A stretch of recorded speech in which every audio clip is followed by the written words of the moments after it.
we'll have other people that'll be popping in, and I'll let them in as you go. So, hi, you guys. On behalf of the Children's Museum and the Mid-North Promise Program, I want to welcome you to our Tuesday night workshop.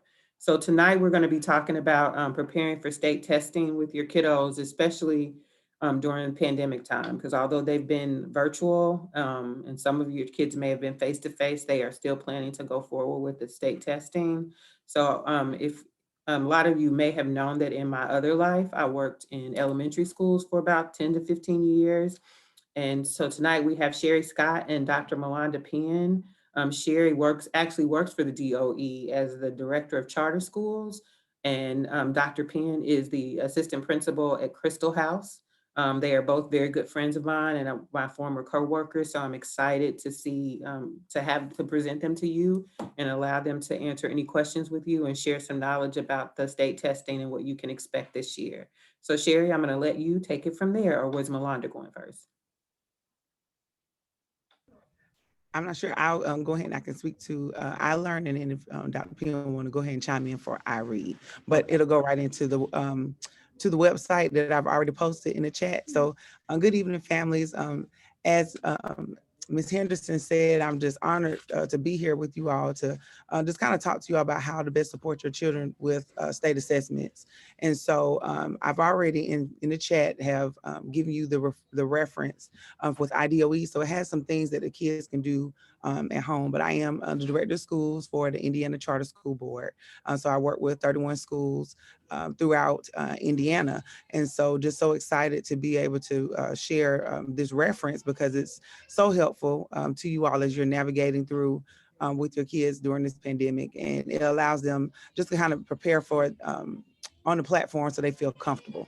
And so at this time, I'm going to go ahead and share my screen so I can kind of walk us through some of the resources so that way you're able to access them. And then if you have, like Angie said, if you have questions at the end, I'll be honored to answer them for you. Let's see.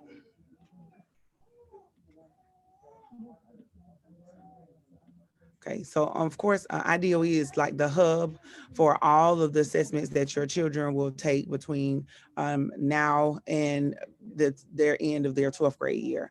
And so third grade, especially is a crucial grade as we start talking about state assessments. A lot of our children will have the opportunity to, like I said, prepare and just kind of show what they know.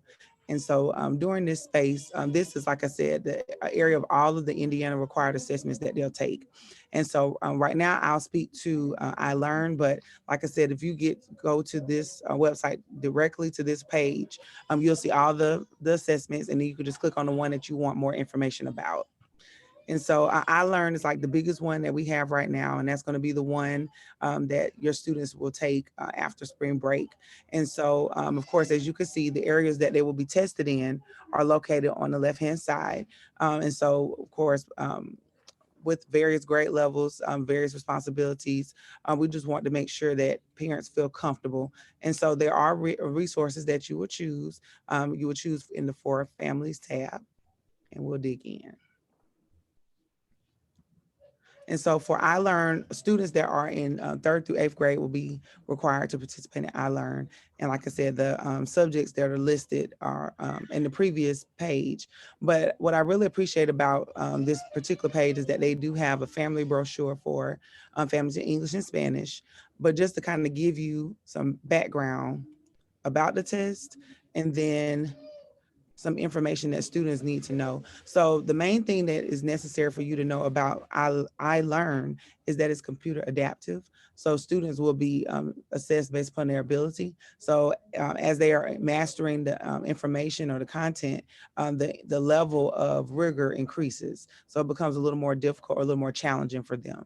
And so the great part about it is there's a lot of tools that students can use to prepare now. Like I tell anybody, my child is in first grade. And so it's not too early to start with them because he'll be in third grade soon. And so a lot of the concepts that they're expecting them to know are things that they should be learning right now within school. And of course, we know with the pandemic has been really, I would say a challenge, but the level of expectations for students should always remain high because the level of expectations that's necessary for them to do well on their state assessment is still going to be expected. And so it is testing them on their standards that is current for their grade level. And so, as you can see, like I said, just kind of give you some of the breakdown of the resources that kids will need to know. So I would definitely say if students are not kind of familiar with how to utilize glossaries or dictionaries, Spanish translators, and then also too for students that's in 6th through 8th grade, they'll have an opportunity to use calculators. So just them understanding how to utilize those tools to navigate, because when they're able to be assessed, these are the things that they'll be able to utilize. Now, the piece that I really want to make sure that parents are familiar with is the released items. This particular document, and once you click on that link, it'll take you to it, but it gives you the chance for students to practice. And so they're able to practice through a lot of the problems. And so they can log on as a guest and you just follow the screen.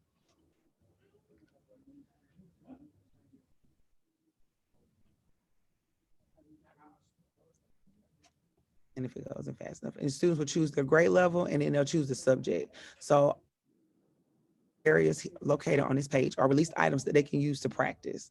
And so we'll just kind of dig into 4th grade. And you don't have to change any of these settings because the goal is just for them to be able to practice, do the practice test. And this is available in reading and math. And so I wanted to show you this so you can kind of get an idea of what some of the questions may look like that's expected from your child. So, and my best advice to any parent would be, knowing what is expected of them on the back end, you now know, okay, this is what I should be seeing my child able to do now as they're working. So this is a 4th grade practice assessment. And as you can see, they're giving them a task, which is basically a prompt. And they're telling them what is expected from them. And so students are expected to be able to read everything that's on this left-hand side. So just kind of think about where your child is. And like my child, he loves to read, but sometimes he don't want to answer all the questions. So I have to motivate him and just kind of, encourage him to make sure that he's taking his time, reread with me to prep, but them understanding the tools that they can use to be able to practice. So usually and once they log in, they'll have an opportunity to kind of play around with some tools where they can highlight the question and go to be able to just, focus in, and then they can go back and reference. The main thing to make sure to tell your children, take their time, reference what is in front of them, and they can go back. So go back and reread. And that, like I said, is so beneficial. But the biggest kicker for this is that students are going to be able to have to retype their response. So if your child hasn't had much practice with learning how to type, put them on Microsoft Word every now and then, and let them type about their day. Let them talk about what their favorite food is, or if they played a video game today, have them to write out what they're thinking or how they're feeling. And that really helps them to get comfortable with utilizing the keyboard. Because like I said, this is what's expected of them. And then as you can see, the questions kind of change, but they also have to know how to use how to use check boxes. So various tools are expected out of them navigating through this particular assessment. And like I said, I learned it's like one of the biggest assessments that they'll take throughout their educational career in Indiana. Now, Angie, do you want to open for questions as we go on or towards the end? You can do it towards the end. Okay. And like I said, the same resource applies for math as well. So like I said, your child in their downtime, it would just be a good space for them to be able to practice utilizing this tool.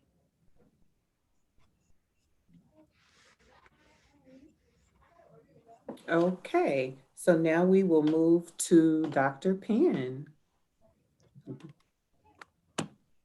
Okay. Hold on, just. And Kelsey, can you make Dr. Penn a host so she can share her screen? Sure, yeah, let us know if you can't. I think Sherry was able to share without being a host. Okay. So I'm not sure where the requirements lie, but we're happy to make you a host too if that's easier. Let me see. Sherry may have to pull hers back up. Hold on just a second. I have only been operating screen sharing via Google. So I'm I have to open my system preferences. to see if it's going to allow me to share. Just my internet is what I'm looking to share. So let's see. Give me just a second, please.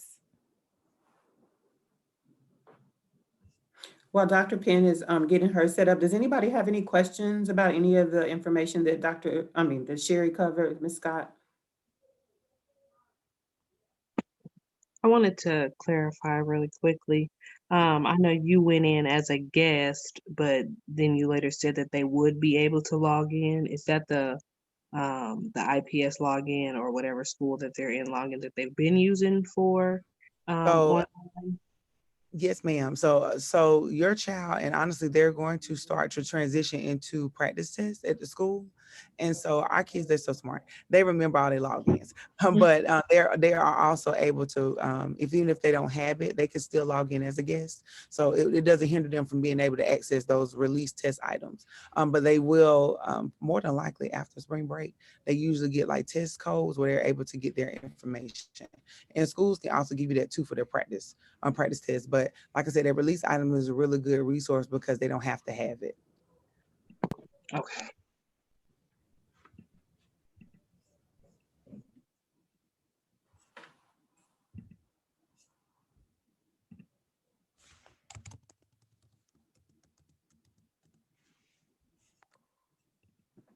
I had a question. This is Lanita Nixon. Hi, Ms. Nixon. Hi. I was just gonna ask, hi to everybody. I was just gonna ask, when did you say the assessment tests were gonna be for the students? I'm just kind of gathering information. Do they have them on all the time, or is it the end of the school year, depending on the school, or? So it would usually, it depends on the school, depending on what their testing schedule is. But all assessments you start after when we come back from spring break. Okay. So each school has the space, so they have a window that they can use, and they always, but they should notify you in advance. And also too, if you don't know for sure, just ask that school principal. They can go ahead and give you the testing schedule so that we have an idea.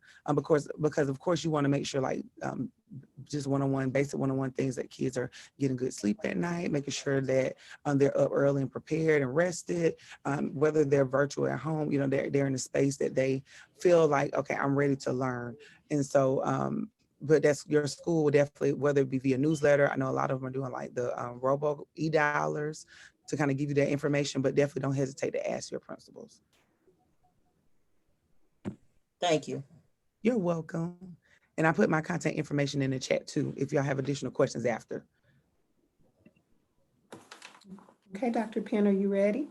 Yes, can you all see my screen? Yes, ma'am. Okay, so I'm just going to give you some information about Ire III, the same as Ms. Scott shared. So Ire III is a third grade based assessment. So in the state of Indiana, third grade students are required to take Ire III and pass Ire III in order to go to fourth grade. Now, there are instances where students are promoted to the next grade, and that's what we call a just cause exemption.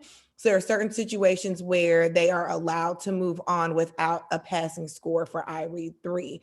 However, it is our goal here in the state of Indiana that all of our students are assessed and that they receive a passing score. The third grade assessment is reading based, so there is no mathematics required whatsoever. This is all in the basis of phonics, phonemic awareness, vocabulary development, as well as reading comprehension. So on my screen, as I've shared with you all, I'm just going to scroll down a little bit. We are required this year due to the pandemic to only assess third graders or fifth graders who have not passed Iread. Currently, our fourth grade students, because the way the pandemic kind of panned out last year, they are not requiring any fourth grade students in the state to be assessed on Ire III. So as reporting comes in for every school, students who were in third grade last year will just not have an Ire III assessment score. So as we look down, the IDOE has done a great job of providing information for families. And you can see they've provided an English short video as well as a Spanish version of the short video for just information for parents to get them to understand what Iread 3 assesses on and the expectations for Iread 3. The window is actually currently open. In my role, I am the test coordinator for my building, so I am required to plan and help administer all of the state-based assessments. And so we began our Iread 3 assessment yesterday with our e-learners. So it will look a little different in the event that your child is still in a school that is allowing for virtual learning, because those students are required to come in person to assess. They are not allowing any students to assess remotely on neither the Iread 3 assessment or the iLearn assessment. So we're in the process of doing that, but testing for Iread 3, the window began yesterday and it closes next Friday on the 19th. And then those scores come back maybe the middle of April, and students who did not receive a passing score do have the opportunity to take the assessment again in June. So they can begin as early as May 25th and as late as July 16th. So as we scroll down, you can see who participates in Iread 3. Of course, I mentioned that this is just third graders. And Iread 3, what does that assess? It assesses all the standards up until third grade. So all of the kindergarten, first, and second grade standards. Then let's move down. What is the administration window? You can see where the administration window for the fall did open for some fourth grade students. However, when I called, they said that they did not have any fourth grade students assessed, so they probably should update that. However, the spring and the summer administration dates are correct. How is Iread 3 delivered? Depending on the school, they can either take it electronically or paper pencil. In my particular school, we did not allow any paper pencil assessment, so everything is done electronically. All students receive their testing tickets, as Ms. Scott mentioned, and so students do a really good job, usually by third grade, of knowing their STNs, and so they're able to easily log in. However, if they do not know that, the school provides every student with a test ticket to be able to access the portal. What resources are available? So this is a big one. Just like Ms. Scott mentioned, there is an opportunity for parents as well as teachers to use the test blueprints. And if I click on the test blueprints, this just goes through exactly how, here we go, the actual assessment is weighted. And so if you look at it, the reading foundations, the total point range is 10 to 14 points. Then you've got nonfiction as well as literature, both between 12 and 16 points. And then the total points possible for the actual assessment is anywhere between 36 to 40 points. And so if you look here, these are all of the standards that are going to be covered in the Iread 3 assessment. So this is a great way for a tool for teachers as well as parents. When you guys receive information from the teachers on things that your child should work on, you can directly correlate it to this blueprint. So I am going to go back to the tab that was just opened. You can also click on look at an item sampler. This is a wonderful resource for parents because it actually gives you just an idea of what the assessment questions are going to look like. The phonics portion of the assessment is actually read aloud by the teacher, and the students are required to choose the correct answer. The reading comprehension, however, is read completely independent of the teacher. The teacher gives the instructions, the child reads the passages and answers the question that correlates with the passage. So here you can see that reading foundations or foundations in reading, vocabulary, word analysis, synonyms, antonyms, suffixes, homographs, and context clues are all included in this assessment. So here are just some sample questions that you can look at to see how to assist your child. And like I mentioned, the window is already open. However, that does not mean that students were assessed yesterday or today. So there is still opportunity if you do have a third grader to just look at this resource and kind of just see where your child stands as far as being able to correctly answer the questions. I'm going to scroll down a little bit. Here is an excerpt of a reading passage for an example called Snowhopper. And so this just shows exactly what the students would see and then how the questions are worded for the assessment. So here again, if you don't have a third grader and you have a second grader or a first grader, this is still a really good resource to help them prepare for the assessment that will be coming up in third grade for them. Let's go down to the big one. What happens if the student does, or your child does not pass Iread? It's ultimately up to the school whether they retain your child in third grade or promote them to fourth grade. Here again, I reference that it's called a just cause exemption. Usually there is some other indicator for retention, such as low academic performance or any type of behavioral issues that may occur that would require the school to feel like they needed to retain your child. I love the fact that the IDOE has actually given guidance on what schools should do. And this actually just came out on February 1st. And so this is just this, you as parents have access to this as well, but this is what the schools get also. And this just gives us guidance on how to proceed with students that may not pass the assessment. So it is something that is wonderful for you to read over and to just reference for your own knowledge, so that if that does come up or happen to be something that you have to experience, that you're able to reference this letter from the State Department that is a determining factor for schools on whether they pass or retain your child. And then who do I contact with questions about Ire III? You can contact the Indiana Department of Education Assessments. You can contact your school leaders. You can contact the school assessment coordinators if you are in a public school. You can really just contact the school. I'm sure the teachers have a wealth of knowledge as well on Ire III. And I can also put my information in the chat as Ms. Scott did. If you have any additional questions on Ire III, I will be happy to answer them or assist you in any way I can. And I think that is it.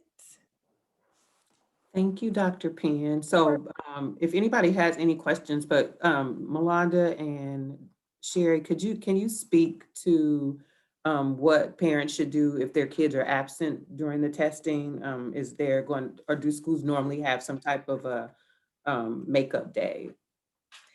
Yes. So Ire III is, like I said, we began yesterday, opened the window yesterday, it ends next Friday. In the event your child is absent, they can make it up in the summer. So this is not the end all be all. They do have the opportunity to come back and do the summer testing window.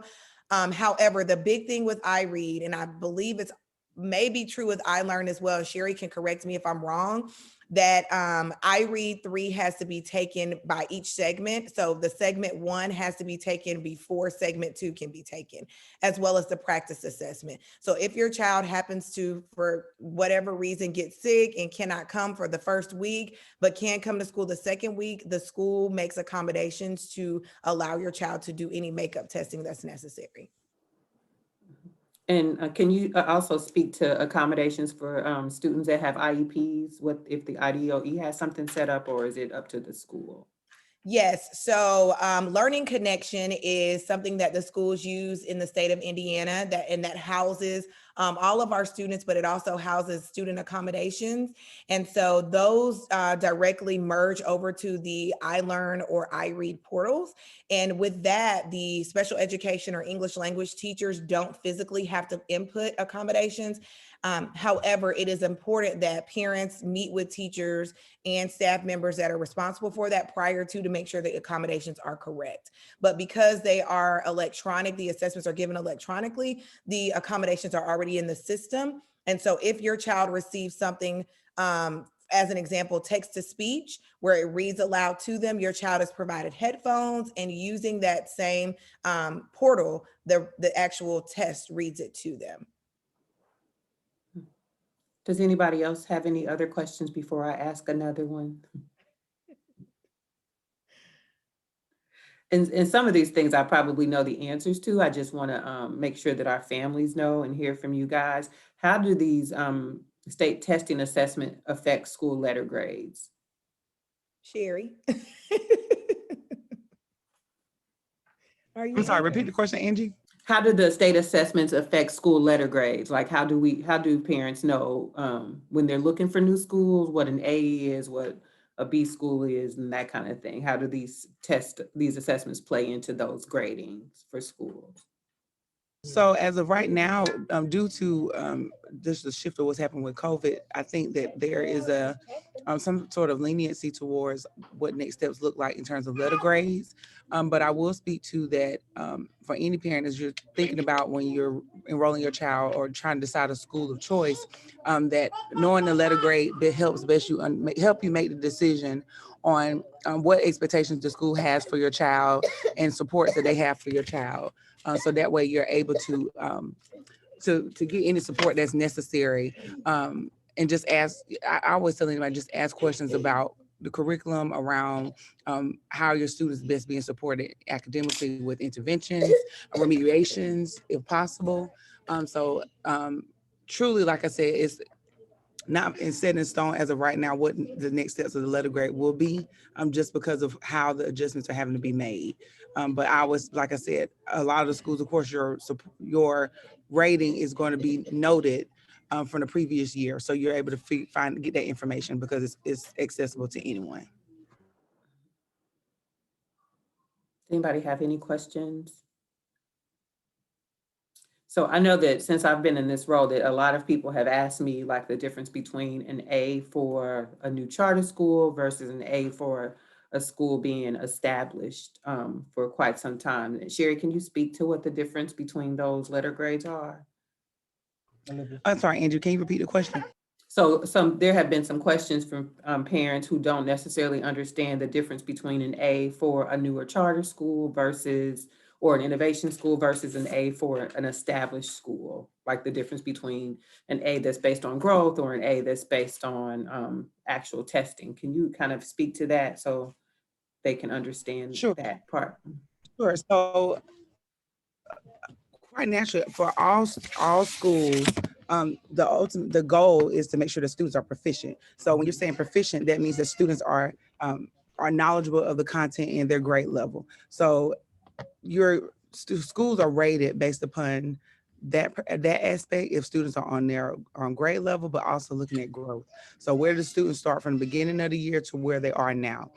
So those things actually fall into place because you have to look at, well, I tell people do not get discouraged when you're looking at schools, because a lot of our students, as we recognize, there has been a major gap in growth just because of summer reading loss. You have a lot of challenges academically that occur. So you just have to make sure that you're looking at all those things. But that's why I said it goes back to what is expected of them from that particular school, what's expected of them in terms of they're just knowing the curriculum, like understanding what is expected of your schools.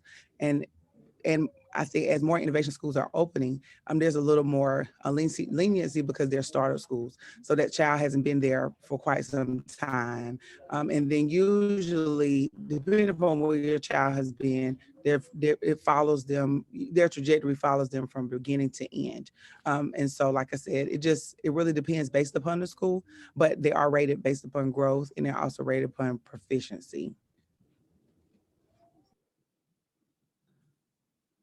Does anybody have any other questions? I don't want to ask them all.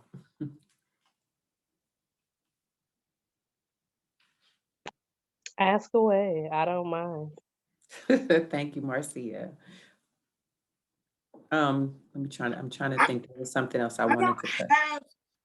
Go ahead, Miss Portia. I don't have a question, but I would like to say that I thank you all for offering this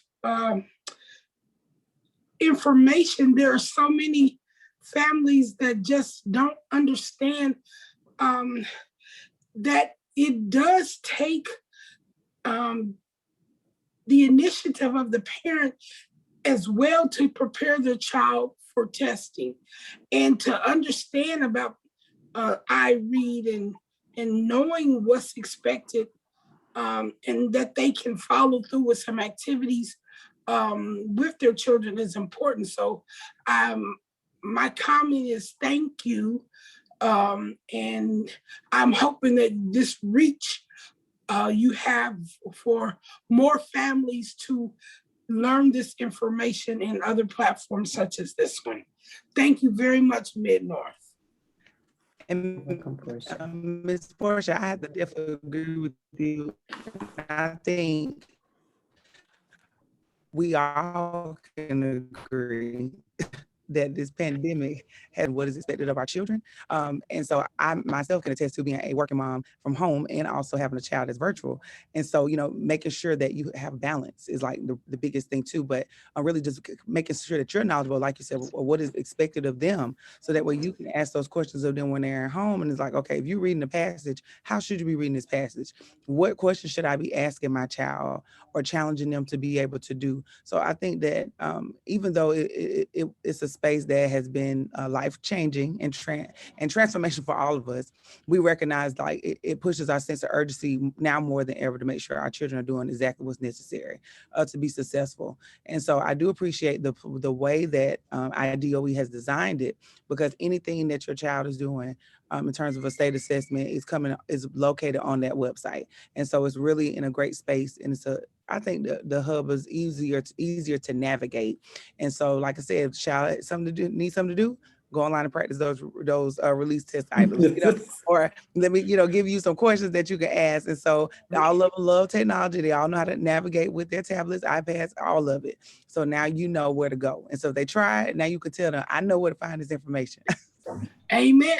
But you know, I never thought about the fact that some of our kids haven't really had a lot of experience on the using keyboard. No, And so can you imagine how frustrated a child is at test time when you got them sitting in these little labs to do this? So, oh my goodness, I am going to spread the information. I didn't look in the chat yet to see if the other, Miss Penn put in her, very good. Dr. Penn put her information in. So I'm going to share what I've learned today with others. Thank you, Ms. Portia. Share away. Do we have anybody on the call that has a third grader? Or someone that is moving into third grade? Marcia, what grade is your daughter in? She's a fifth grader. Okay, she's a fifth grader. And Amy, what grade are your little ones? They're both in fifth grade. Okay. Yeah. I just was kind of curious. So does anybody have any other questions for our panel? So let me just take the time again to thank Dr. Penn and Ms. Scott for being on this call. As I said before, they are my former coworkers when we were all at GPA, and they're extremely knowledgeable. So I appreciate them sharing that information with you. Also keep in mind, if you want to share what they share with us tonight, that we do record these and put them on our YouTube channel, which Angelina will send out in the next day or so. So you can share that with other families or friends who are interested in learning more about the state testing, because the education of our children is serious and we want to make sure that we take it seriously. So if there are no other questions, I'm going to launch a poll really quickly. So I'm launching it and you guys can take that poll for me. And Melanda and Sherry, just to let you know that Portia is your sorority sister too, by the way. Hi, Soror Portia.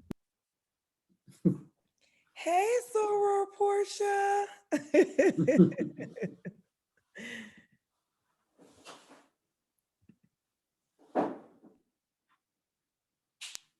Thank you again, ladies. Y'all are so welcome. Thank you.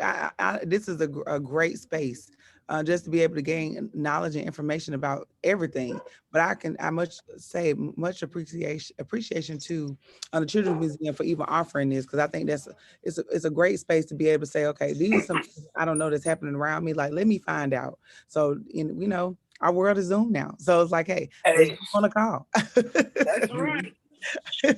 And just to piggyback off what Mrs. Scott said, we are definitely available for any additional questions or concerns, or, if you're feeling stressed or anxious and don't want to pass that energy along to your child, we are here to assist you in any way possible.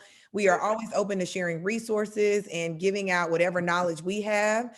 We're very passionate about the children, so we want to make sure that they are successful. So whatever we can do to assist you all, we are open to that. So please, please do not hesitate to email, call. You can call my school, Crystal House Academy West, and they usually put you back directly to me if you need anything. So please feel free to do so.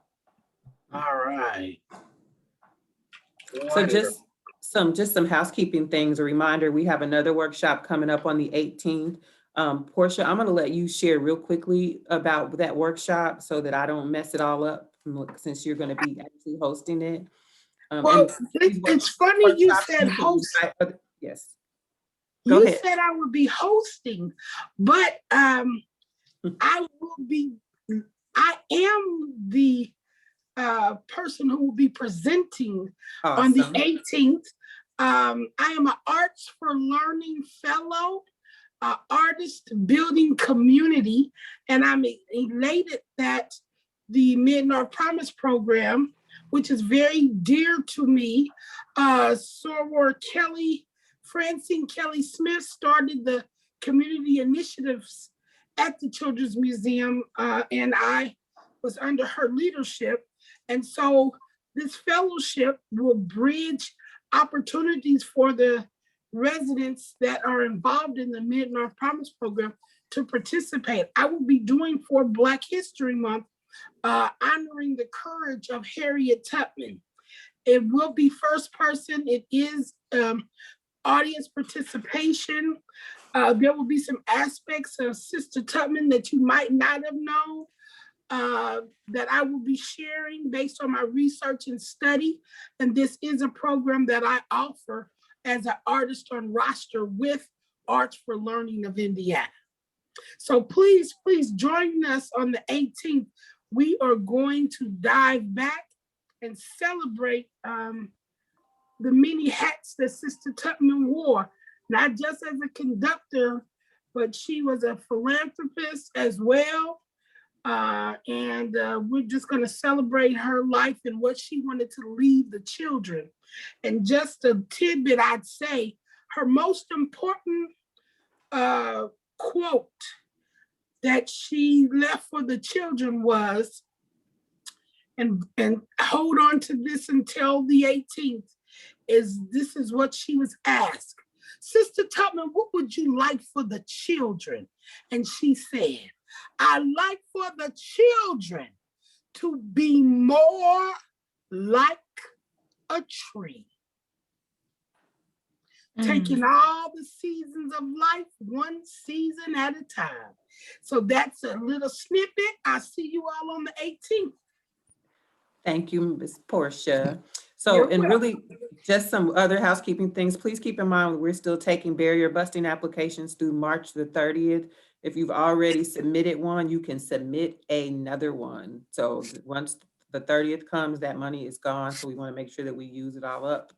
We're also taking scholarship applications for the fall. So that window is open again. So you need to make sure that you talk to your Family Learning Navigator to get your college application submitted. And I think that's it. You have anything, Kelsey? No, I don't think that those are the upcoming things. The only other thing is we sent out some stuff about some opportunities through Eli Lilly, but it's pretty specific to college students and depending on your graduation year. So if that sounds interesting to you and maybe you missed the first email, just let us know and we're happy to resend it if you think either someone in your family might qualify or be interested. And just to piggyback on what Kelsey just said, if you did miss that Eli Lilly email, we have a partnership with their HR department. So they are looking for interns and apprenticeships, and those will usually turn into full-time jobs with Eli Lilly. And what the HR guy told me was that a P1 at Eli Lilly, which is entry level, those jobs usually start anywhere between $50,000 and $57,000 a year. So please read Kelsey's email so that we can plug you into those opportunities. They are taking only so many, and they want to work directly with us to get some of our families in the door. So, and I'm already thinking about people who should be applying, like Chanel Henderson over there with her mask on. So, so thank you guys for tuning in, and just want to say congratulations to you all the guys on all the hard work you're doing in school. I know Chanel's in her last semester, so we are, pushing for her to get finished, and everybody else to get done and over with. And I think Monica's almost done. So, and I know how it feels to be done, because I feel like I was in school for my entire life. So if we can do anything to help you guys to reach your goal, please let us know. So that's all we have for this evening. Our next workshop will be March the 18th with Portia. And so Dr. Penn and Mrs. Scott, thank you again so much. I love you both dearly, and I appreciate you stepping in and helping us out. Like I said, these are not only my colleagues and my former coworkers, these are my some of my best girlfriends who've been there with me through thick and thin, and I appreciate you both for doing this for my families this evening. Thank you. It's an honor. Thank y'all so much for having us. Thank you again, Yeah, everyone. thank you. And they're Southern Belles, you guys. They're from Georgia, so they're not Hoosiers. I would just like to, this is Juanita again. I would just like to Hey, say Ms. thank you. Nixon. Hi. Hi, Angela, it's good to see you, and Kelsey, to see how you look. I'm sorry you can't see me right now, but you don't want to see me right now. I'm a hot mess. But anyway, I just want to say that this is my first time on one of these Zooms, and it's very informative, very, very informative. And I did learn a lot. So thank you so very much. And I will be participating in the future different ones. But this is awesome. It's really awesome. Thank you, Ms. Nixon. You're always such a breath of fresh air. Thank you so much. Hey, Well, thank Rochelle over there. All right, thank you guys. If you need us, let us know. Bye. Bye.